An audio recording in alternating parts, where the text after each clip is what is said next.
Bonjour, bonjour à vous tous. Bonjour à tous et bienvenue. On est content de se retrouver pour notre live, pour notre webinaire. Donc voilà, sur les 5 conseils que nous pouvons vous apporter pour un couple en bonne santé. Voilà, on est vraiment très heureux de vous retrouver. On vous espère surtout, vous déjà en bonne forme physique, en bonne santé physique. Euh, voilà, c'est vraiment important. Plusieurs personnes dans notre voisinage sont touchées par cette maladie. Et voilà, on apprend, comme vous peut-être, dans votre entourage, des gens qui sont atteints par cette maladie. Alors, on est déjà de tout cœur avec vous, c'est ce qu'on veut commencer par vous dire. Euh, on espère que depuis la semaine dernière, si vous nous rejoignez, si vous nous suivez sur Facebook, ben voilà, vous avez appris qu'on est là avec vous tout au long de la semaine également. Chaque matin, il y a une petite pensée. Chaque matin, il y a un encouragement. On veut vraiment être là pour vous accompagner. Alors, merci de nous suivre. Peut-être un petit moment, prenez un petit moment pour liker notre page YouTube ou notre page Facebook. C'est juste important pour nous que vous puissiez ben voilà, nous suivre, likez bien ça. Et puis, si vous aimez ce qu'on partage, mettez un petit j'aime également. Voilà, si vous n'aimez pas, ne mettez rien. Il n'y a pas de souci pour ça. Vraiment, on prie en tout cas avec vous, on vous accompagne pendant ces moments. Alors, juste donnez-moi 30 secondes, on va démarrer dans un très court instant. Peut-être Florence, tu veux nous commencer à nous rappeler, juste un petit rappel, Oui, bien le sûr. premier point voilà, de la semaine dernière. Et Alors, puis, j'arrive la tout de semaine suite. dernière, donc, on a vu les deux premiers conseils. Le premier, c'était vraiment dans le couple, d'établir une vision commune. C'est-à-dire de pouvoir s'asseoir et déterminer quelles étaient nos priorités en tant que couple. Vers quoi on voulait aller afin qu'on puisse cheminer tous deux dans la même direction, mais pas simplement en étant parallèles, c'est-à-dire pas simplement en suivant une voie parallèle, mais en étant vraiment unis pour pouvoir aller dans la même direction. Donc on vous a encouragé à réfléchir justement sur quelles étaient les priorités. Et ça passe donc par faire une liste des priorités qui pour nous sont importantes et les partager à notre conjoint de façon à ce qu'on puisse vraiment déterminer ensemble ce qui est important pour pouvoir aller dans la même direction. Ensuite, on a vu donc le deuxième point qui était de se connaître, se connaître et connaître son voisin, son conjoint, pardon. Son voisin, c'est bien de les connaître aussi, hein, mais de se connaître soi-même et de connaître son conjoint. On a vu que c'était important, si on veut pouvoir apprendre et communiquer ensemble, c'était important qu'on puisse donc se connaître un minimum. Et pour cela, on vous avait donné quelques outils importants et qui sont intéressants à étudier pour pouvoir déjà apprendre à vous connaître vous et puis pouvoir connaître votre conjoint, la façon dont il réagit face à telle ou telle situation. Et pour cela, il y avait donc des outils. Donc je vous laisserai, si vous n'avez pas vu le premier live consacré à ce webinaire donc pour le couple, à regarder donc la première vidéo et vous aurez tous les renseignements. Et donc on va poursuivre aujourd'hui avec les 3 autres conseils. Et donc on va commencer par le troisième, donc, qui est Communiquer. Communiquer ce que les hommes aiment le plus faire. Alors, c'est un peu un cliché, mais c'est vrai que de manière générale, c'est quand même un peu plus facile pour les femmes. En tout cas, de parler. Parler beaucoup. Je suis vraiment désolé si je suis dans les clichés, mais vous savez que derrière des clichés comme ça, il y a des réalités. L'homme a plus tendance à être replié sur lui-même, à s'enfermer un petit peu dans ses pensées, dans sa grotte. Et même si bien sûr il y a des nuances, beaucoup d'hommes voilà, s'expriment moins facilement que leur épouse. Alors là, c'est un point essentiel de différence entre l'homme et la femme, la communication. Euh, mais on doit apprendre à communiquer, on doit apprendre à se parler. c'est juste essentiel. Les mots sont vraiment importants. Il y a un poids. Vous savez, il y a une expression qui dit le poids des mots, le choc des photos. C'est pour les journalistes. Mais le poids des mots sont terriblement importants. Proverbe 18, verset 21 nous dit la vie et la mort sont au pouvoir de la langue. Donc c'est pour ça qu'il nous faut apprendre à maîtriser notre langage. Il nous faut apprendre à communiquer. Et il faut apprendre également voilà, comment communiquer. Qu'est-ce qu'on veut transmettre. Des mots peuvent construire ou abaisser. Des mots peuvent unir ou diviser. Les mots peuvent guérir ou blesser. Les mots peuvent apporter la paix ou apporter le conflit, la guerre. Donc voilà, quand on se parle, c'est mieux de se donner des paroles positives, des paroles qui élèvent, des paroles qui encouragent, qui unissent, qui apportent la paix, plutôt que de chercher querelle. Donc voilà, sachons utiliser nos mots. D'autant plus que on a environ, j'ai lu dans un livre qu'il y avait à peu près 7000 mots qu'on disait par jour. Donc dans ces 7000 mots, on a de quoi faire et utilisons une bonne partie pour dire du bien à notre conjoint, pour pouvoir lui dire des choses positives, des choses qui vont l'encourager, qui vont lui donner de passer une bonne journée. C'est quelque chose qui, à nous Français, c'est quelque chose qu'on n'a pas forcément l'habitude, dont on n'a pas forcément l'habitude. En France, on aime bien dire quand ça va pas, mais quand ça va, on ne le dit pas forcément. Donc là, il faut qu'on change un peu notre mentalité. Et il faut c'est important de pouvoir dire de belles choses à notre mari ou à notre épouse tous les jours. Oui, ça rejoint aussi ce qu'on vous a partagé la semaine dernière. Certains fonctionnent comme ça avec les paroles valorisantes. Donc c'est d'autant plus important d'utiliser des mots pour bénir, pour encourager, surtout si son conjoint, voilà, c'est son langage d'amour. Alors je ne sais pas si vous avez eu l'occasion de faire ces tests-là, d'aller découvrir ces outils, que ce soit les langages de l'amour, que ce soit sur les tempéraments ou le disque. Si c'est le cas et que ça vous a encouragé, mettez-nous un petit mot, voilà, faites-nous le savoir dans le fil de discussion et puis voilà, ça va nous encourager et on pourra partager également là-dessus. Donc les mots qui construisent, les mots qui encouragent, utilisons notre langage. 7000 mots, je ne sais pas si les hommes en disent autant, peut-être un peu moins, mais en tout cas, moyenne, hein. On doit en avoir suffisamment pour pouvoir encourager l'autre. Choisissons donc de communiquer, on l'a dit, l'encouragement, l'espoir, la joie, l'amour, la paix. Et suivant les tempéraments des uns ou des autres, ça va être plus ou moins naturel. Mais quel que soit notre tempérament, Dieu est capable de nous aider à le maîtriser. L'esprit nous est donné pour ça. Le fruit de l'esprit, c'est la maîtrise de soi. Donc si on a un tempérament colérique, on est défenseur, on veut, voilà, il faut que ça avance. Des fois on a des élans comme ça, des paroles qui partent dans tous les sens. Gardons peut-être cette énergie qui nous vient du Seigneur. Je rappelle que le tempérament colérique, c'est pas uniquement se mettre en colère, c'est pas ça du tout, c'est être bouillant, serait peut-être entreprenant, plein d'énergie.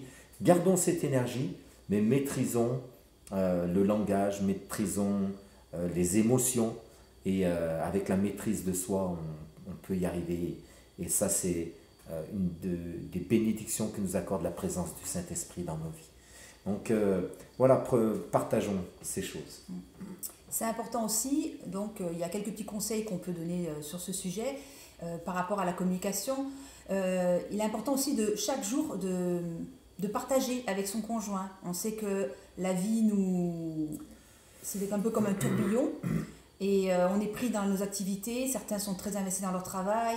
En plus, il y a les enfants et tout ça. Mais c'est important de trouver chaque jour un moment, donc selon l'emploi du temps de chacun, où vous allez pouvoir passer un peu de temps avec votre épouse pour pouvoir échanger avec elle, voilà, pour pouvoir demander par exemple, voilà, comment s'est passée ta journée, qu'est-ce que tu as fait, c'est quelque chose d'important. Suivant notre tempérament, on aime plus ou moins raconter Et c'est vrai, comme disait Tony, c'est souvent l'épouse qui aime bien aussi parler. Et si moi, il m'arrive de demander à Tony, alors qu'est-ce que tu as fait aujourd'hui? Et qui me répond, ou je lui dis par exemple, ça a été ta journée aujourd'hui? Et s'il me répond simplement oui, ben moi, ça va pas me satisfaire, hein. Moi, je veux des détails, je veux qu'il me raconte un peu, ben voilà, oui, t'as fait quoi, qui t'a parlé, est-ce que t'as appris des choses, etc. Donc, c'est important de respecter la façon de fonctionner de son conjoint et de passer un temps où on va simplement échanger. Ça peut être aussi parler des enfants, parler de la famille, parler des vacances, parler du travail, parler de l'église, parler de plein de choses, mais trouver un temps vraiment pour échanger.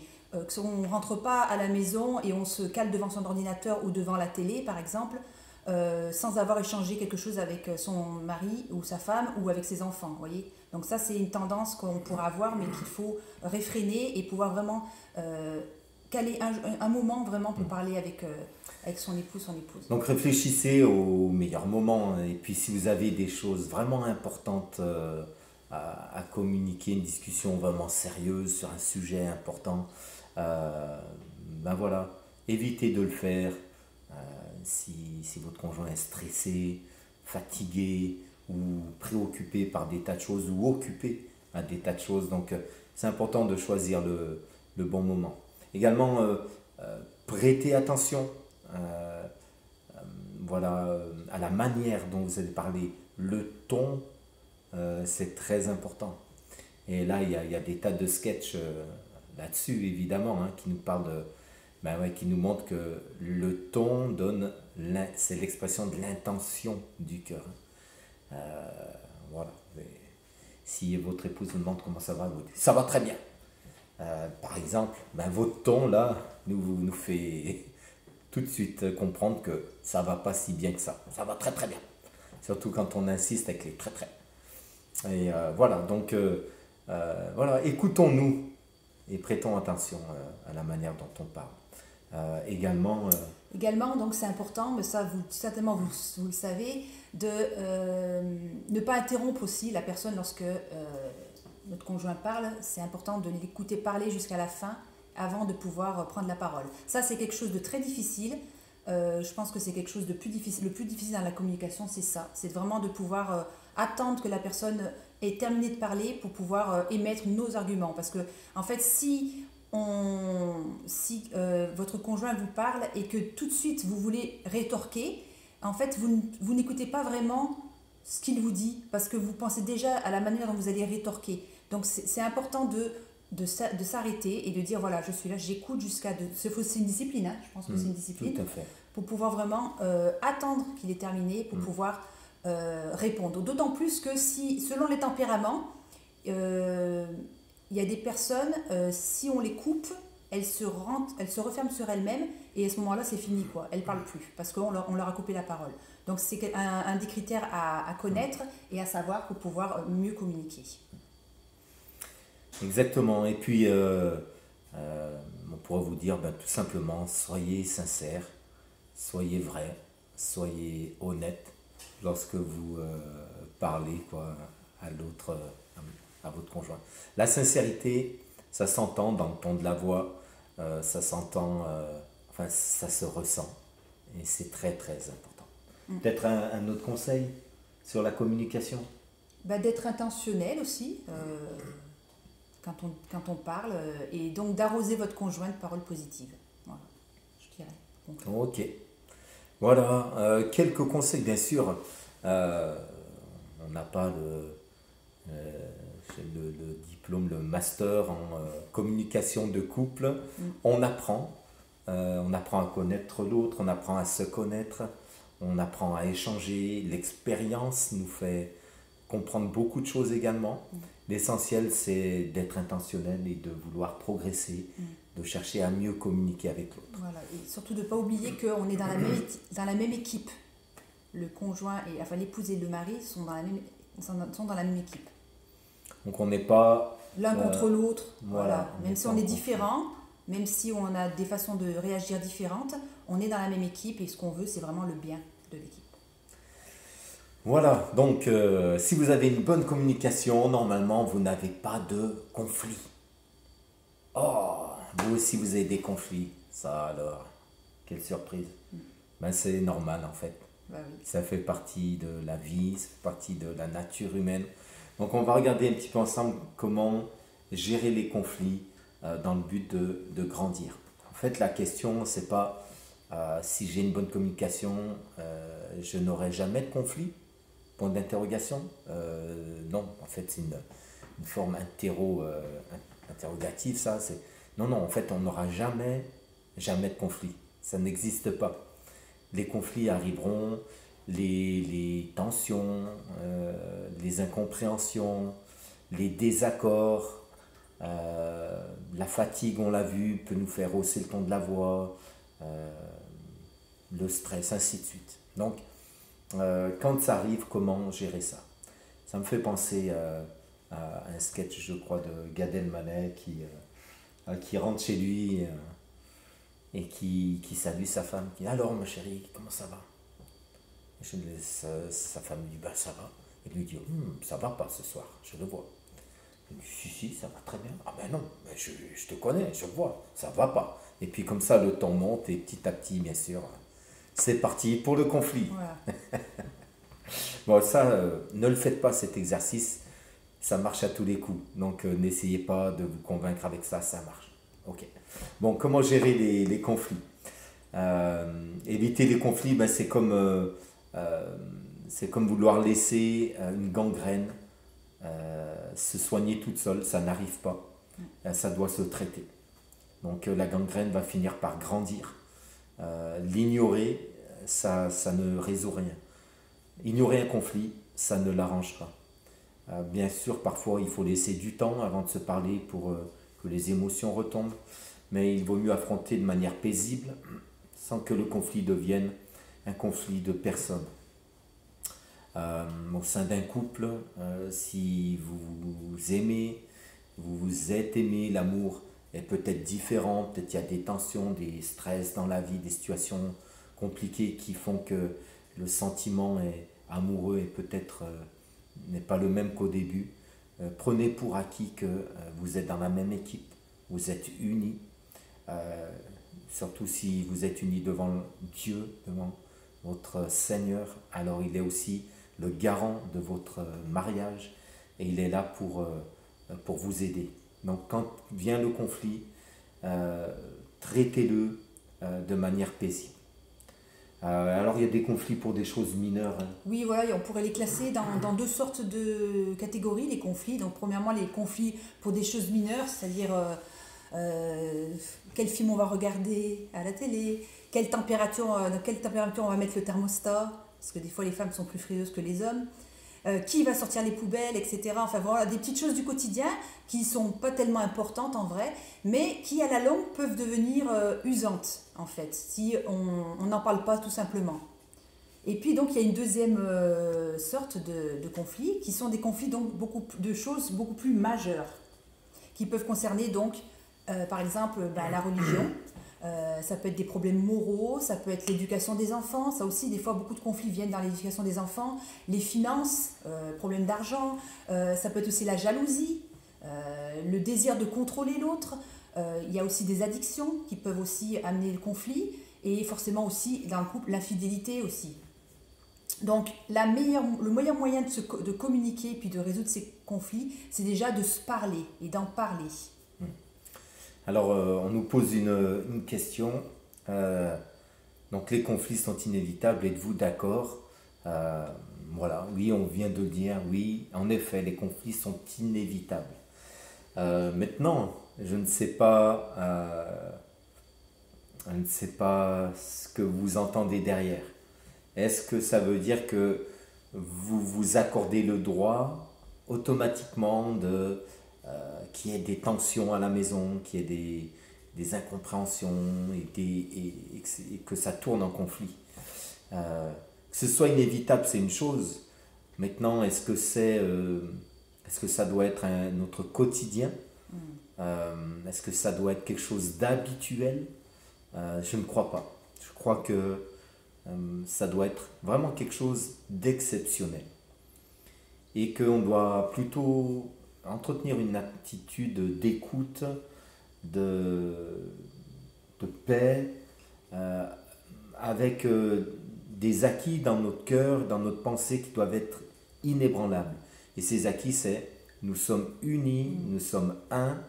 Le Seigneur est la troisième corde, le troisième fil pardon, de notre corde, et il veut la paix pour notre couple, il veut l'épanouissement pour notre couple. Quand on est convaincu de ça, on n'a pas envie de laisser de la place au conflit.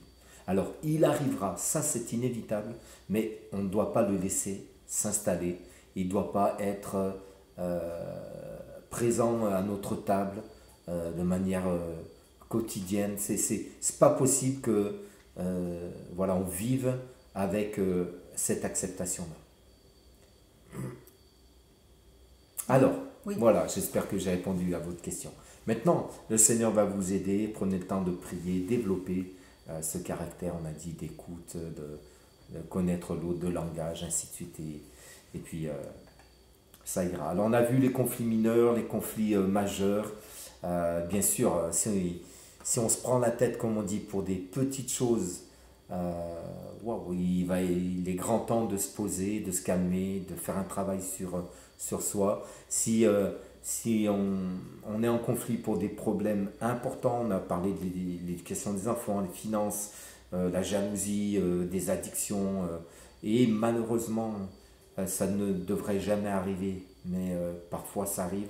L'infidélité, ce sont des choses très sérieuses à régler, et voilà, on l'a vu, il ne faut pas éviter, il ne faut pas laisser la gangrène s'installer et grandir. S'il y a un sujet qui revient souvent sur le tapis, qui est régulier, qui est récurrent, à ce moment-là, ça veut dire qu'il n'a pas été traité.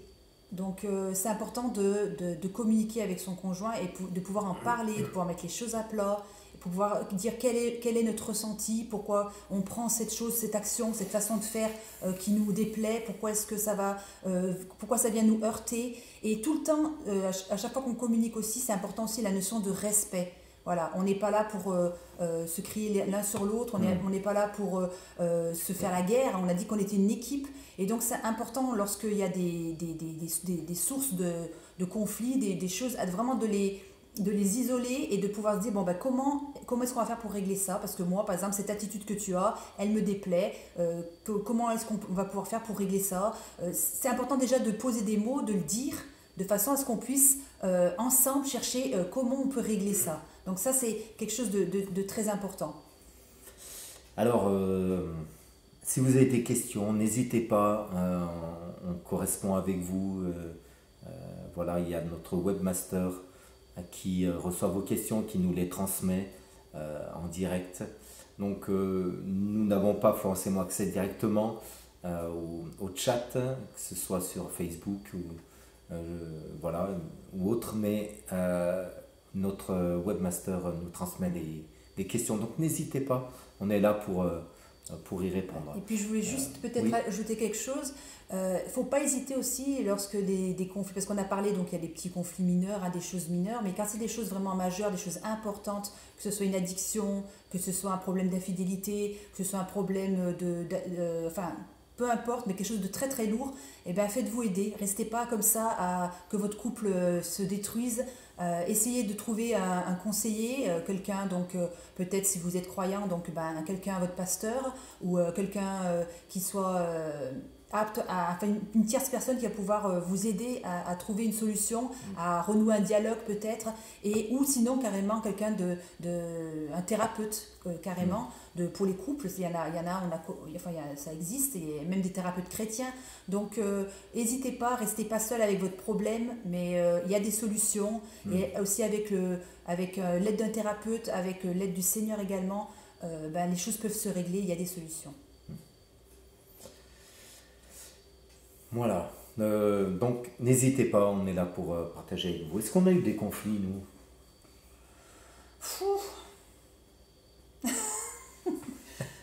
Oui, on en a eu forcément. Je veux dire, tous les couples, comme tu l'as dit, d'ailleurs, voilà, des conflits, mais des petits conflits, des choses importantes, graves, ou par exemple, vous voyez, moi, ça peut arriver qu'on ait des disputes, c'est normal, mais on va pas rester on va pas. Il y a un verset de la Bible qui dit qu'il ne faut pas se coucher sur sa colère. Mais même sans parler de ce verset, ça dure jamais. On va pas rester genre 3 jours. Moi, j'ai déjà entendu des couples qui disaient bah, pendant 2-3 jours, ils ne parlent plus parce que bon, voilà, on s'est fâché, et du coup, on n'a plus de communication. Nous, c'est jamais arrivé. Pourquoi ça n'arrive pas? Parce que bah, déjà, enfin, me concernant en tout cas, mais toi aussi certainement, moi, je veux plaire à Dieu. Et je sais que si je suis en conflit avec mon mari, je ne vais pas arriver devant Dieu, louer Dieu, le prier. Il va me dire, va régler ton problème avec ton mari avant et tu reviens après. Ça n'empêche pas qu'on peut prier aussi pour ça quand on a des difficultés. Mais je pense que ce qui est important, c'est de ne pas laisser s'éterniser les choses. Donc oui, on a eu des disputes, mais c'est des choses qu'on a réussi à régler grâce au dialogue. C'est ça. Vous voyez. Voilà, que ce soit sur tous les domaines que vous connaissez en tant que couple, hein, mais il y a ce fondement dont je vous ai parlé tout à l'heure qui est là, et sur lequel on veut rester. D'abord, on veut plaire au Seigneur et on veut plaire aussi à son conjoint. Et oui, il y a une mésentente, oui, il y a un problème, mais on ne veut pas que ça prenne le dessus sur notre relation avec Dieu, sur notre relation à nous. Alors j'ai une question, comment faire face à la fierté dans le couple? Qui doit faire le premier pas dans la résolution du conflit, l'homme ou la femme? Bah évidemment, c'est la femme, quoi. C'est l'homme.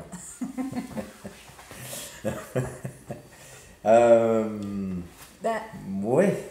Alors, comment faire face à la fierté? Alors ça c'est quand il y a deux forts tempéraments. Qu'on soit d'ailleurs extraverti ou introverti, on peut avoir des forts tempéraments. Puis il y a des gens qui se vexent et donc quand ils sont vexés, ils ne veulent pas donner raison à l'autre. Le plus simple, selon moi, après tu pourras compléter, Florence, pour moi c'est d'être sincère. Si j'ai eu tort, je prends ma fierté et je m'assois dessus. comme on dit. Voilà. C'est ça, faut faire preuve d'humilité en fait. Le but, c'est pas. On n'est pas, encore une fois, on n'est pas l'un contre l'autre, on est dans la même équipe. Donc, faut pas essayer de chercher, de gagner des points. Et je pense qu'il faut qu'on soit des modèles, même en tant que couple, l'un pour l'autre. Et ben, je trouve que c'est beau de voir quelqu'un qui reconnaît que peut-être que là, il n'a pas agi de la bonne façon. Qui demande pardon à son épouse ou à son époux pour dire ben voilà, là j'ai pas assuré. Oui, on est humain, on a tous des failles, on a tous des défauts, et notre désir en tant que chrétien, c'est de ressembler à Christ. Et Christ, c'est pas lui, il s'est abaissé, il s'est humilié de la plus belle des façons. Et donc il faut qu'on lui ressemble, qu'on cherche à lui ressembler dans tout ce qu'on fait, et ça passe par là également. Donc si vous trouvez que votre conjoint ou votre mari ou votre femme est un peu trop fier, faites-en peut-être un sujet de prière, déjà. Et puis, essayez de travailler là-dessus, parlez-en entre vous, de façon à ce que vous puissiez avancer et puis progresser pour les prochains conflits qui ne manqueront pas de se présenter. Tout à fait. Alors, avant qu'on passe à l'autre point, je voudrais juste terminer avec cette question. Donc, derrière le mot fierté, il y a une question, il y a un rapport aussi, il faut le dire, à l'orgueil. Et l'orgueil n'a pas sa place dans le couple. Et j'ai partagé il y a quelques... attendez. J'ai partagé en fait il y a quelques jours une pensée. Je vous invite à aller sur ma page et à la retrouver. Il y a un proverbe, une pensée tirée d'un proverbe qui nous dit que le vainqueur, c'est pas celui qui remporte une ville. Le vainqueur, c'est celui qui sait être humble au final. Et c'est ça la vraie victoire dans le couple. La vraie victoire, c'est pas d'avoir raison et d'écraser l'autre avec j'ai raison et t'as eu tort. La vraie victoire, c'est si j'ai eu raison, je veux rester ouvert et pas écraser l'autre avec le fait que j'ai raison. Et si j'ai eu tort, je veux le reconnaître et aller demander pardon, tout simplement. Donc, la vraie victoire, c'est pas de gagner la bataille, la vraie victoire, c'est de gagner la paix. C'est ça. Et pas de gagner la guerre. L'important, c'est le résultat. C'est que si l'un d'entre vous s'humilie et reconnaît peut-être ses torts, à ce moment-là, ou cherche la réconciliation, et ben le final, la finalité, ça va être que vous allez vous réconcilier. Donc, c'est que du positif. Voilà, donc n'hésitez pas si vous avez d'autres questions, on est là pour essayer d'y répondre du mieux qu'on peut. Donc on a vu beaucoup de choses, on a vu donc sur les 5 conseils pour un couple en bonne santé. Premièrement, établir une vision commune. On a vu également se connaître et connaître son conjoint. On a vu également donc la communication à l'instant et maintenant on veut voir ensemble développer une spiritualité de couple. Tout d'abord la prière commune et puis on verra également le service. Est-ce que Florence, tu veux nous parler de la prière? Oui, alors en tant que couple, et là donc je vais m'adresser à des couples chrétiens, il est important de prier avec son conjoint parce que la prière ça nous unit, c'est une force. Souvent, je sais qu'il y a des chrétiens qui ne prient pas forcément ensemble. Pourquoi? Parce que peut-être qu'ils n'ont pas le temps, la vie est faite que, voilà, le quotidien fait qu'ils ne trouvent pas le temps pour ça. Et il existe souvent une gêne, une espèce de pudeur à prier ensemble. Je ne sais pas d'où ça vient, mais c'est vrai que ça peut exister et on a pu le remarquer. Mais il est important que vous puissiez prier ensemble, non seulement pour les besoins de votre couple, pour les besoins de vos enfants, pour vos projets familiaux, mais aussi pour tous les sujets que le Seigneur vous met à cœur. Et donc c'est à nous, en tant que couple, de trouver quel est le meilleur moment pour cela. Par exemple, nous, en ce qui nous concerne avec Tony, par exemple, ça va être souvent dans le trajet qui nous amène à notre lieu de travail. Donc on a à peu près une demi-heure de trajet. Et on en profite, on est dans la voiture, plutôt que de regarder le paysage, on va passer ce temps à prier donc pour la journée, pour les moments qu'on peut avoir, pour les projets, pour tout ce que le Seigneur nous met sur le cœur. Et donc c'est important de trouver cela, ces moments, et de le faire. Et c'est quelque chose qu'on fait en plus de notre prière personnelle. Vous voyez, c'est pas quelque chose, ça va pas remplacer le moment qu'on va avoir d'intimité avec le Seigneur, chacun de notre côté. Ça va être quelque chose qu'on va faire en plus parce que c'est une vraie force. Moi, je trouve que ce qui est une force dans notre mariage, c'est le fait que depuis des années, il y a des jours où on ne le fait pas, hein, mais le plus régulièrement possible, c'est de trouver ce temps pour prier ensemble et chercher la face de Dieu ensemble. Et je crois vraiment qu'il y a une unité. Ce qu'il ne faut pas oublier, c'est que l'ennemi fera tout pour diviser les couples. Et là, on a quand même une carte à jouer si on est unis devant Dieu dans la prière. C'est super important.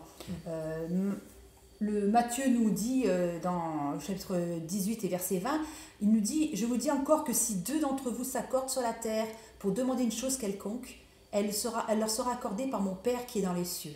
Car là où 2 ou 3 sont assemblés en mon nom, je suis au milieu d'eux. » Donc là, c'est facile, on est déjà 2. Donc 2, donc le Seigneur est au milieu de nous. Donc c'est vraiment une force et c'est quelque chose que je vous encourage à faire parce que déjà ça va vous, je sais pas, ça vous encourage, ça entretient l'amour aussi qu'on a l'un pour l'autre. C'est vraiment une force. Il y a une puissance dans l'unité du couple. Et cette puissance, elle s'exerce quand le couple prie ensemble. Le couple et la famille, c'est vraiment le fondement de la société. Le couple est une institution divine, c'est béni par le Seigneur. Donc, quand nous sommes unis l'un à l'autre, la Bible dit voilà, que Dieu a créé l'homme et la femme, et c'est pourquoi l'homme quittera son père, sa mère, et s'attachera à sa femme, et les 2 deviendront une seule chair. Bien sûr, il y a l'union physique, il y a l'union aussi de cœur, il y a l'union émotionnelle, mais il y a aussi l'union spirituelle.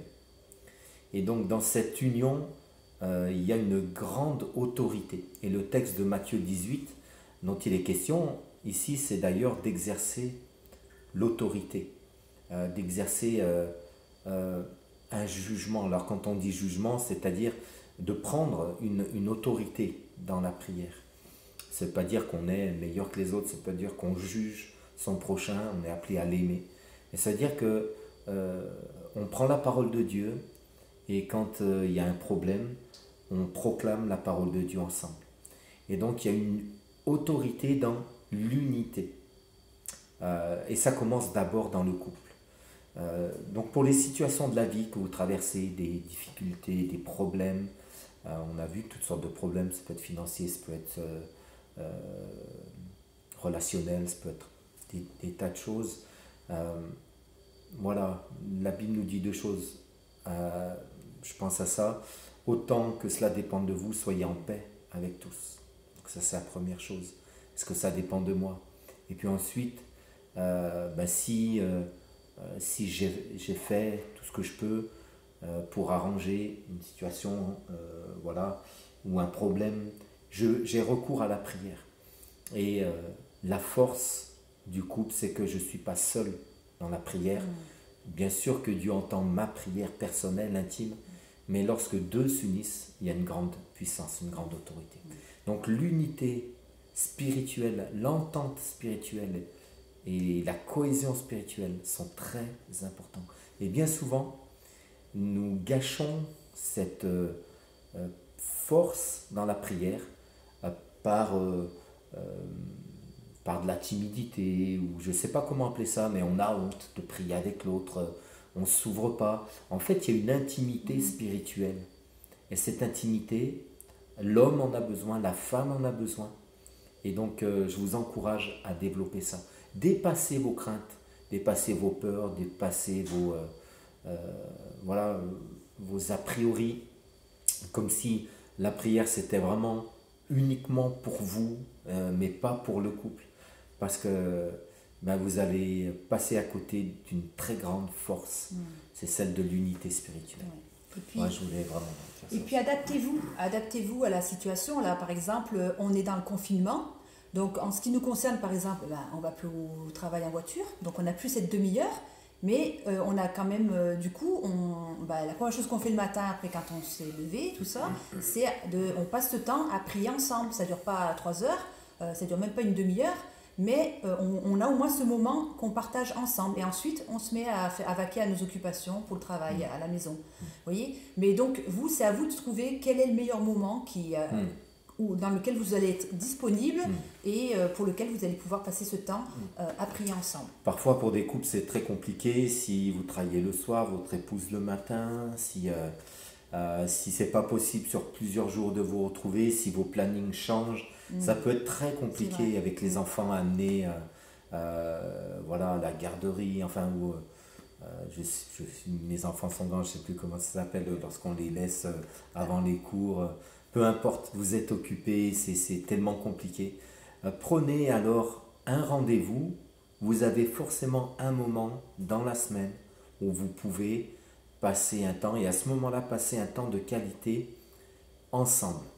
La nurserie.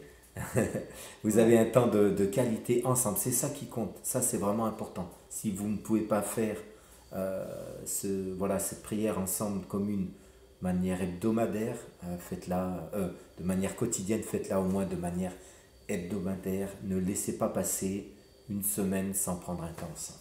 Très important. Vous pouvez aussi lire la Bible ensemble aussi. Concernant la spiritualité, donc développer une spiritualité de couple, donc on a dit c'est important. Juste un petit mot, je vais pas trop, on a beaucoup insisté sur la prière, je pense que certainement c'est important pour beaucoup d'entre vous qui nous écoutez, mais un petit mot sur le service.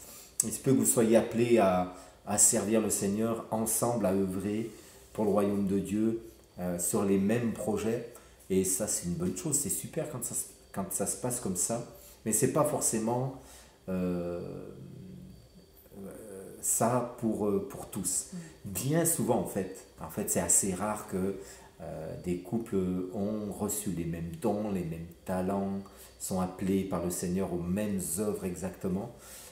Donc bien souvent, vous avez des appels différents, des appels à servir dans des domaines différents parce que vos compétences sont différentes. Ça nécessite simplement de l'acceptation et un encouragement mutuel. Donc il faut accepter que Dieu appelle son conjoint à autre chose, que pour moi. Par exemple, voilà, on connaît des gens qui sont appelés à servir dans la musique. Et puis l'un d'entre eux sont doués, ils ont un talent naturel pour la musique. Peut-être l'un joue très bien d'un instrument ou chante très bien, mais l'autre chante comme une casserole. Et donc c'est pas pour autant qu'il faut forcément qu'ils servent ensemble s'ils n'ont pas le même talent. Donc juste, c'est une adaptation, je le répète, parce que parfois ça va demander des concessions, c'est-à-dire je laisse du temps à mon conjoint pour qu'il serve dans l'appel qu'il a reçu, avec les talents qu'il a reçus. Et je l'encourage pour l'épanouissement de son appel, de son service. J'adapte aussi mon emploi du temps de manière à lui laisser une certaine liberté pour servir Dieu. Donc tout ça dans un encouragement mutuel et en veillant à un équilibre, évidemment. Donc voilà, on a vu pour ce quatrième point, développer une spiritualité de couple, la prière, la lecture de la parole si vous en avez l'occasion, et puis le service qui prend souvent du temps. Voilà, beaucoup d'entre vous servez au sein de l'église ou en dehors de l'église, vous servez le Seigneur et ça peut prendre plusieurs heures par semaine et c'est important de bien s'entendre. Voilà, puis on va arriver. Donc si vous avez encore des questions, n'hésitez pas. J'ai vu qu'il y avait une question. Voilà, est-ce que l'un doit être plus fort que l'autre dans la spiritualité? Très bonne question. Et puis une question aussi précédente sur laquelle on reviendra tout à l'heure. Est-ce que l'un doit être plus fort que l'autre dans la spiritualité? Oui, l'homme doit être plus fort. Non, je fais le macho italien. J'aime bien jouer avec ça. Non, il n'y a pas du tout d'obligation. L'un ne doit pas être plus fort que l'autre. Il se peut que un des conjoints dans le couple est plus fort que l'autre. Et plus fort, ça veut dire quoi? Plus mature peut-être, plus expérimenté, ça peut être plus engagé dans un service, ça peut être peut-être plus intime avec le Seigneur ou plus sensible. Il y a aussi des gens qui ont développé une sensibilité, une écoute de Dieu, qui reçoivent des paroles, qui reçoivent des dons spirituels. Voilà, chacun doit développer sa propre spiritualité, mais on doit aussi développer sa spiritualité, une spiritualité commune. Et dans le développement de la spiritualité commune, j'allais dire, il faut un petit peu trouver le dénominateur commun. Si on est deux et que moi je suis au sommet de la montagne en train de toucher Dieu et que mon conjoint est en bas dans la vallée, et je dois pas faire comme si elle était avec moi au sommet de la montagne en fait. Je dois aller chercher, je dois encourager, entraîner. Donc, si l'un tombe, l'autre le relève, nous dit un texte de la parole. Et ça, c'est valable dans la vie spirituelle, bien sûr. Donc, on s'encourage, on s'attend l'un l'autre. On va à un rythme commun quand on est ensemble. Et je me rappelle d'un ami, je vais vous laisser qui est pasteur maintenant, on était à l'école biblique. Et lui, en étant célibataire, avait développé un service pour Dieu très fort, très intense dans le jeûne et la prière. Hein. Tu te souviens, Florence? J'allais partager le même témoignage, donc mais c'est bien. Écoute, vas-y, je te laisse. Je préfère que tu le fasses. Ouais. Et c'est impressionnant ce qu'il vivait avec le Seigneur. Plusieurs jours de jeûne, de prière, à recevoir des paroles. Les gens venaient le voir. Il priait, il recevait des paroles de Dieu, des gens étaient guéris, encouragés, relevés, consolés. Il voyait qu'il était consacré à fond pour Dieu. Et sa femme n'a pas développé cette intimité, cette force-là dans la prière, n'avait pas un appel au ministère de la prière. On est tous appelés à prier, mais certains sont des grands intercesseurs. Donc elle se sentait face à son mari comme peu spirituelle. Donc elle se sentait nulle. Et donc, et son mari essayait de l'attirer jusqu'à elle, en haut de la montagne. Et c'est lui qui nous partageait, qu'il avait compris que le Seigneur lui avait parlé. Heureusement, il l'écoutait. qui devait arrêter de mettre la pression comme ça sur son épouse et de vouloir qu'elle atteigne les mêmes hauteurs que lui. Et il a compris que les appels étaient différents et qu'elle pouvait développer sa spiritualité. Et ils ont développé une spiritualité commune, justement. Et aujourd'hui, ils sont tous les deux dans le ministère et elle est d'un grand soutien pour son mari qui est à plein temps dans le ministère. Et voilà, même s'ils n'ont pas tout à fait le même appel, le même tempérament, ils sont un couple, ils sont unis, ils sont un. Donc l'un n'est pas plus fort que l'autre. Et encore une fois, plus fort, ça veut dire quoi? Laissons le soin au Seigneur de juger qui est le plus fort. Et si l'un est plus fort que l'autre, eh ben, qu'il l'encourage et qu'il marche à son rythme aussi. C'est ça. Et on n'est pas là, encore une fois, pour se comparer dans le couple. C'est pas un qui est meilleur que l'autre, on est une équipe, on avance ensemble et on est là pour s'encourager l'un l'autre, pas pour s'enfoncer ou pas pour arriver le premier. Pour l'anecdote, moi quand on joue à un jeu de société avec Tony, j'ai horreur de perdre contre lui, ça m'énerve. Elle peut perdre contre tout le monde. Voilà, mais alors contre lui, ça m'énerve. Je ne sais pas pourquoi. Mais non plus. Voilà. Mais ça reste dans le jeu. Je gagne toujours en plus. En plus. Non, c'est pas. Donc, mais du coup, et alors quand je gagne, alors là, c'est fou, c'est feu d'artifice.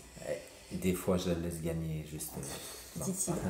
Mais donc voilà, et c'est pour dire que bon là, ça reste dans le domaine du jeu, vous voyez. Mais en vrai, je vais jamais essayer de me comparer à Tony, de dire ah lui il en est là, moi j'en suis là. Non, on a chacun on est comme on est.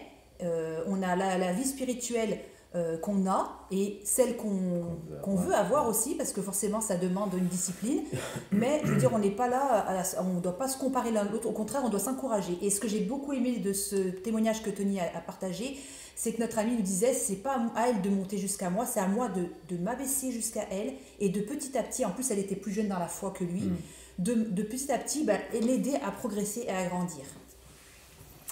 Voilà, j'espère qu'on a répondu à cette question. Donc on va arriver au 5e point. Donc on a vu les 5 conseils pour un couple en bonne santé. Tu veux nous les rappeler, Florence? Non, c'est bien, vas-y. tu l'as fait. Ok, déjà. donc on va arriver donc établir une vision commune, ensuite se connaître soi-même et connaître son conjoint avec des outils concrets qui sont très importants. Troisièmement, bien sûr, la communication, vaste sujet, et puis dans la communication, comment gérer les conflits. Ensuite, développer une spiritualité commune, une spiritualité de couple, très important, permettez-moi d'insister encore. Et puis, on arrive, donc la spiritualité, que ce soit dans la prière ou dans le service. Et puis, on arrive à notre 5e conseil. Bien sûr, ces 5 points ne sont pas exhaustifs, mais c'est ceux qui nous paraissent à nous les plus importants. Donc, prenez soin, le 5e point, prenez soin de vous. Si vous voulez bénir votre couple, prenez soin de vous. Ne vous oubliez pas dans le couple. Voilà comment je voudrais l'expliquer. Le couple n'est pas l'annulation de deux individualités, donc ce n'est pas l'annulation de deux individualités pour former une seule identité. Le couple, c'est l'addition de deux individualités qui forment une identité commune, une dualité. Donc je répète, le couple n'est pas l'annulation de deux individualités pour former une seule identité, mais le couple est l'addition de deux individualités qui forment une identité commune, une dualité. Alors, quand dans Genèse 2, le texte nous dit « les deux deviendront une seule chair », bien souvent, je l'ai entendu, je l'ai même prêché lorsque je le comprenais comme ça, je comprenais que, comme beaucoup de gens, 1 + 1 égale 1. L'homme plus la femme égale le couple. Donc, ils sont une seule chair, ils ne sont plus deux, mais ils sont un. On l'a tous entendu comme ça, et il y a une grande part, bien sûr, de vérité. Je ne suis pas en train de vous dire que c'est faux. Je suis en train de nuancer pour dire que on devrait plutôt interpréter ça comme ça. 1 + 1, l'homme plus la femme égale 3. 1 + 1 égale 3. 1 plus 1 n'est pas égal à 1. Ça, c'est dans le sens de l'unité. Ils sont un oui, une, mais une dualité. Donc, c'est pour ça que 1 plus 1 égale 3 pour moi. Ça veut dire il y a l'homme, il y a la femme et il y a le couple. Donc, le couple ne vient pas supprimer l'identité de l'homme et l'identité de la femme. Il ne vient pas annuler qui nous sommes. Je n'existe pas uniquement parce que je suis en couple avec Florence. Florence me complète et elle me rend meilleur. Et si elle n'était pas là, je ne serais pas pleinement complet, si je peux dire. Et si je n'étais pas dans la vie de Florence, j'ose croire que peut-être je lui apporte un petit peu quelque chose quand même. Donc, mais c'est pas parce que je ne suis pas là qu'elle n'existe pas. Donc, elle a pleinement sa place, j'ai pleinement ma place, et en tant que couple, nous avons pleinement notre place. Donc, l'homme doit prendre soin de lui, et il doit aussi prendre soin de sa femme, et donc de son couple. Et idem, la femme doit prendre soin d'elle, et elle doit donc aussi prendre soin de son mari. Et en prenant soin de son mari, il prend soin aussi de son couple. Donc, qu'est-ce que ça veut dire prendre soin de son conjoint? Ça veut dire prendre soin de soi. Ça veut dire apprendre encore une fois à se connaître. C'est très important. Et ça veut dire s'accomplir. L'un des besoins fondamentaux de l'être humain, comme celui de se nourrir. Sans nourriture, on va finir par mourir. Sans boire d'eau, on finira par mourir. L'un des besoins fondamentaux de l'être humain, comme l'amour. Sans amour, on est complètement estropié. C'est aussi de s'accomplir. Donc si je ne cherche que l'accomplissement de mon couple et que je m'oublie, c'est une erreur. Parce que Dieu a déposé dans nos cœurs un besoin naturel, fondamental, qui est celui de l'accomplissement aussi personnel. Alors l'accomplissement personnel va contribuer à l'épanouissement du couple en réalité, mais l'accomplissement personnel ne doit jamais se faire au détriment du couple. Quand les deux conjoints en tant qu'individus s'accomplissent, ils sont heureux. Ils sont ce que Dieu a fait d'eux. Ils s'accomplissent. Et avec ce sentiment de paix, ce sentiment d'accomplissement, ce bonheur qu'ils éprouvent, ça se transmet automatiquement à son voisinage, et plus qu'à son voisinage, à sa moitié. Et là, du coup, quand je dis moitié, là, c'est pas forcément la meilleure image, mais à son conjoint. Donc le couple bénéficie de l'accomplissement personnel. Je crois que tu avais un exemple, par exemple, d'un footballeur. Oui, quand on prépare ça, je pensais... alors, je suis nul. Bon, je bref, suis désolé. Son nom, c'est pas grave. Je crois que c'est Olivier Giroud, mais le footballeur Giroud. Je peux pas t'aider là. Qui est chrétien. Je vais recevoir plein de... c'est son prénom.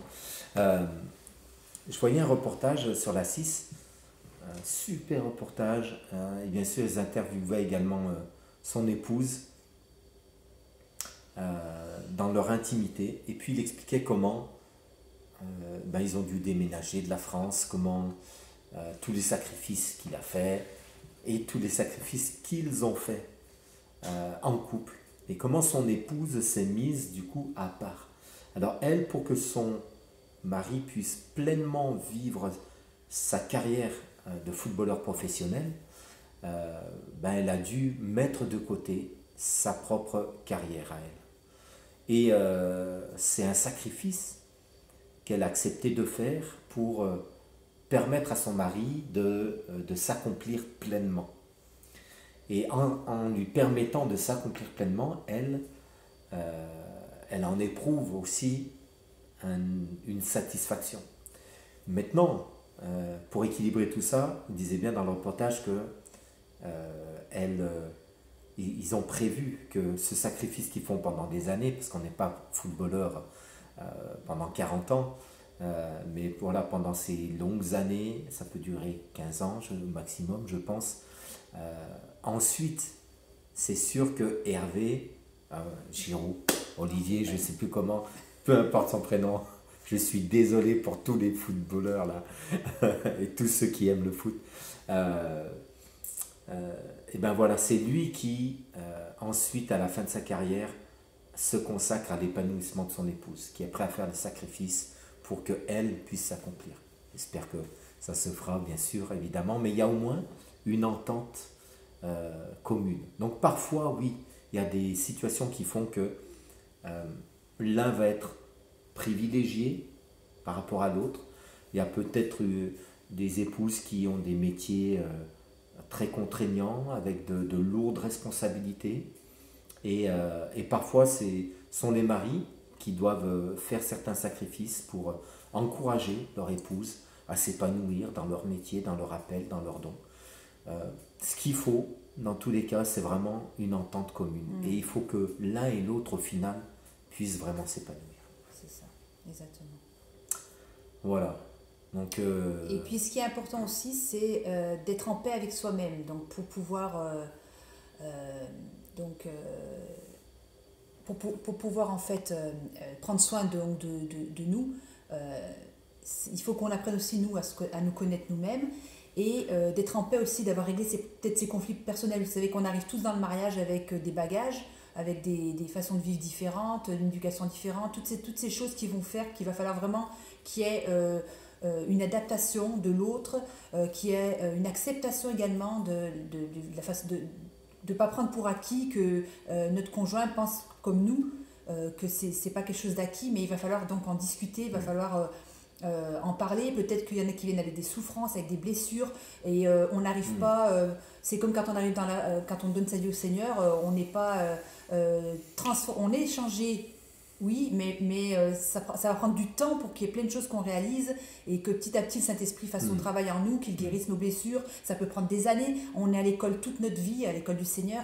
Et du coup, il y a des choses, des blessures qui vont faire que peut-être que ça peut créer aussi des difficultés dans le couple. Donc ça, c'est important aussi, pareil, toujours encore d'en discuter, d'en parler et si besoin de se faire aider pour pouvoir justement régler ces problèmes et pour pouvoir aussi, de prier aussi ensemble pour ça.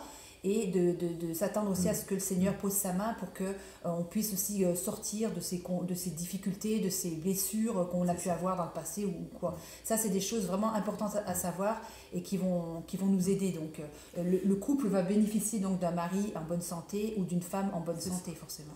Donc, prendre soin de soi, c'est aussi bien dans l'accomplissement qu'également, comme Florence l'a dit ici, dans la guérison. C'est-à-dire que parfois, il faut savoir s'arrêter. L'accomplissement, ça va bénir l'autre parce que si je suis heureux, mon épouse, elle sera heureuse. Si mon épouse est heureuse, je serai heureux également. Mais c'est aussi, comme Florence l'a dit, je le répète, dans la guérison. Si je suis quelqu'un d'écorché vif, qui a un lourd passé, un lourd problème, que je traîne des casseroles, que je viens, comme a dit Florence, avec des bagages, et que j'arrive pas à m'en débarrasser, ou des boulets aux pieds, j'arrive pas à m'en débarrasser, ça va être aussi empoisonnant pour l'autre. Donc il faut aussi prendre soin de soi, ça veut dire aussi parfois régler ses blessures, ses problèmes, et puis ça fait du bien à son conjoint automatiquement. Donc voilà, prendre soin de soi, peut-être un dernier domaine, ça peut être aussi, on peut tout de suite imaginer, on pense aux loisirs, et là aussi, oui, il y a peut-être un épanouissement personnel. Et comme pour le service, les loisirs ne doivent pas forcément être en commun. Alors, c'est bien quand il y a des loisirs en commun, évidemment, mais peut-être que voilà, certains sont de grands sportifs et et voilà, aimerait, ce serait tellement bien si mon épouse était aussi sportive. On est dans un lotissement où il y a quelques sportifs, il y a un ami que je salue qui est bien sportif. Et puis on a des voisins qu'on connaît. Moi, elle est prof de sport et on la voit régulièrement courir, mais on ne voit pas son mari courir avec elle. Il a certainement d'autres loisirs. On sait que c'est un passionné de musique, par exemple. Et donc vous pouvez avoir des loisirs différents. Et voilà, c'est peu importe. Pourvu que, au final, vous prenez soin de vous, mais que ce soit bénéfique pour votre conjoint. Et dans tout ça, il faut toujours trouver un équilibre. C'est important.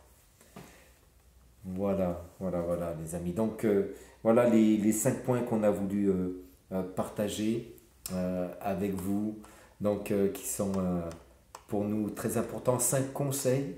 Ça va prendre du temps pour se connaître.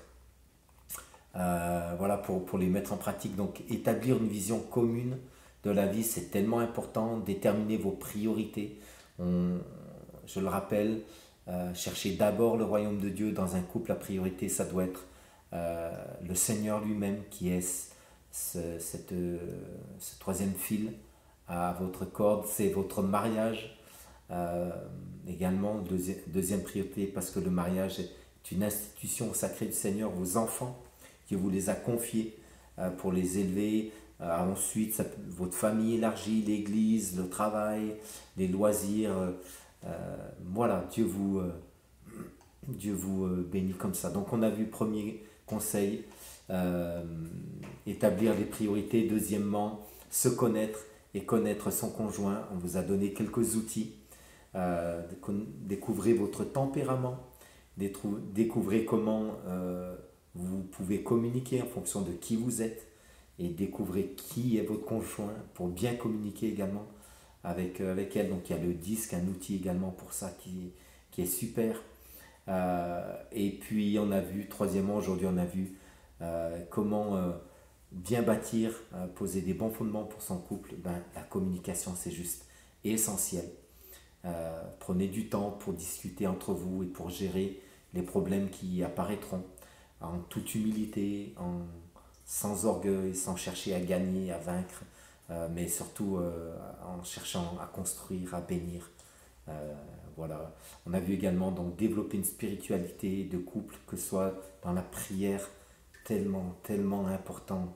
Si vous saviez combien c'est une force. Ma prière pour nous ce soir, c'est que Dieu nous ouvre les yeux sur la force de la prière en couple. Mes amis, si on a juste ça que vous découvrez, c'est une grande bénédiction. Donc priez ensemble, dépassez tout ce qui vous retient. Vous pouvez servir individuellement ou ensemble, peu importe, mais cherchez le bien commun. Et puis prenez soin de vous-même. Un individu, un conjoint épanoui est en bénédiction à l'autre, un conjoint guéri est en bénédiction à l'autre. Et puis voilà, dans tous les domaines de votre vie, que ce soit professionnel, loisirs, spirituel, peu importe, développez-vous, soyez qui Dieu a fait de vous. Et c'est le meilleur moyen de bénir votre conjoint. Voilà ces conseils. On vous les a donnés je ne sais pas, en tout peut-être en un peu moins de 2 heures. 1 heure. Non, et la semaine dernière aussi. Ah oui, 2 heures alors. Et, mais ça prend du temps. Soyez patients, soyez bons l'un envers l'autre. Aimez-vous, cherchez le Seigneur ensemble et soyez juste en bénédiction. Dieu ne fait jamais d'erreur. Vous êtes en couple, vous êtes mariés devant le Seigneur et il faut construire son couple. Investissez dans votre couple comme vous investissez dans d'autres domaines de votre vie. Et investissez d'abord dans votre communion personnelle avec Dieu et ensuite d'abord dans votre couple. Voilà, je ne sais pas si on a d'autres questions, peut-être on peut terminer Une nouvelle question avec ça. Celle-ci qui avait été posée. Une question peut-être pour terminer ce moment. On revient, je crois, sur la communication. Vaste domaine. Le conflit. sur la gestion des conflits notamment. Si je ne me sens pas fautif dans une dispute, comment dois-je demander pardon? Est-ce péché de demander pardon en ne se sentant pas fautif? Une question un petit peu compliquée. Si je ne me sens pas fautif dans une dispute, comment dois-je demander pardon? Est-ce péché de demander pardon en ne se sentant pas fautif? On peut demander pardon pour plusieurs raisons. On peut demander pardon parce qu'on a eu tort. On a une autre question qui nous fait sourire, désolé. on va revenir à ça. On peut demander pardon parce qu'on a eu tort, mais on ne va pas demander pardon parce qu'on a raison. On peut demander pardon, j'ouvre là une parenthèse, même si on a raison, mais pardon parce que mon attitude et ma réaction ne favorisent pas la réconciliation ou la paix ou l'unité. Donc, je peux demander pardon pour mon attitude qui met peut-être une tension, même si dans le fond, j'ai raison pour une cause ou pour une situation. Et encore une fois, je vous invite à regarder cette capsule sur ma page Facebook. Et puis vous allez découvrir ce proverbe qui dit qu'on peut gagner une ville et pour autant on n'est pas les vrais vainqueurs. Le vainqueur, c'est celui qui va procurer la paix. Donc voilà, j'espère que j'ai répondu à la question. Donc non, on ne va pas demander pardon en ayant raison, pardon d'avoir raison. Ça serait terrible. Je ne sais pas si vous comprenez ce que je veux dire. C'est bien de chercher la réconciliation, voilà. Dans tous les cas. Recherchez la paix. Là, vous aurez gagné. Pardon si je n'ai pas recherché la paix. Si je me suis endurci parce que j'avais raison. Là, c'est un tort. Voilà. Ensuite, dernière question. Est-ce la vision de l'homme qui l'emporte sur celle de la femme?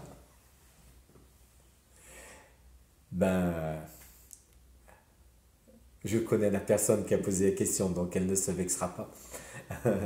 Là, j'ai envie de faire comme le proverbe dit. Alors, le proverbe dit les deux. Elle répond à l'insensé selon sa folie. Mais évidemment que c'est l'homme qui a toujours raison. C'est la vision de l'homme qui l'emporte. Alors, la question est beaucoup plus complexe que ça. J'entends derrière, l'homme est le chef de la femme. Et donc, il est aussi le chef de la famille. Donc, ça veut dire qu'au final, c'est la vision de l'homme qui va l'emporter. On peut interpréter comme ça et poser la question ce soir. Quand il est question de chef, c'est plus une question de responsabilité qu'une question d'autorité dominante. Alors oui, l'homme est le responsable du couple et il est le responsable de la famille.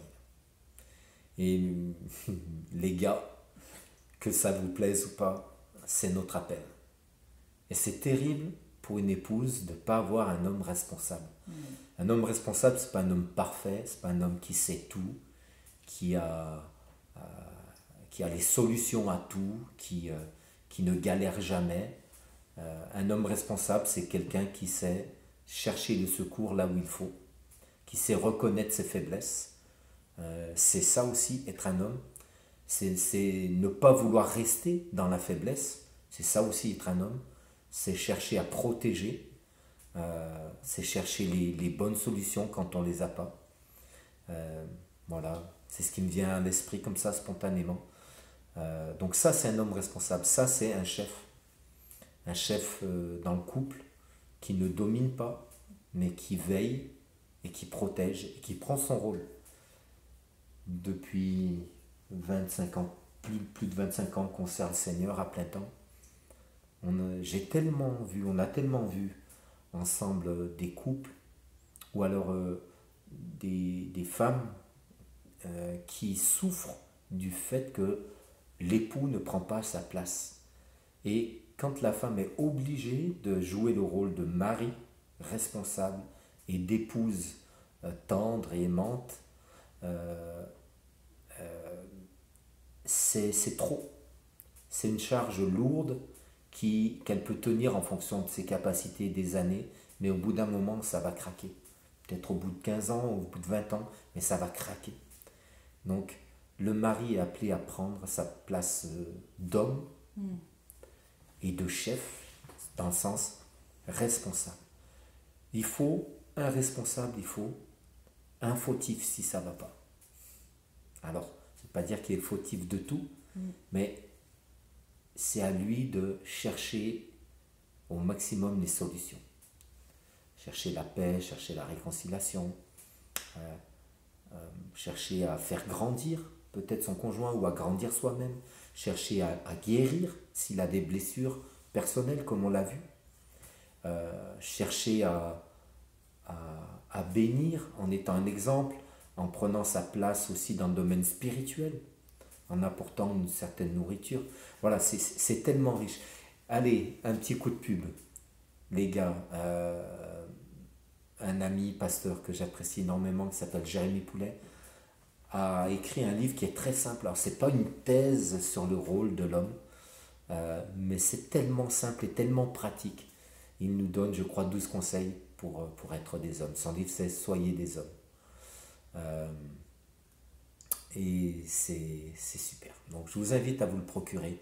Allez voir, tapez Jérémy Poulet. Il a un site internet, vous pouvez commander ce livre. Ça va vous aider. Ça va répondre à votre question.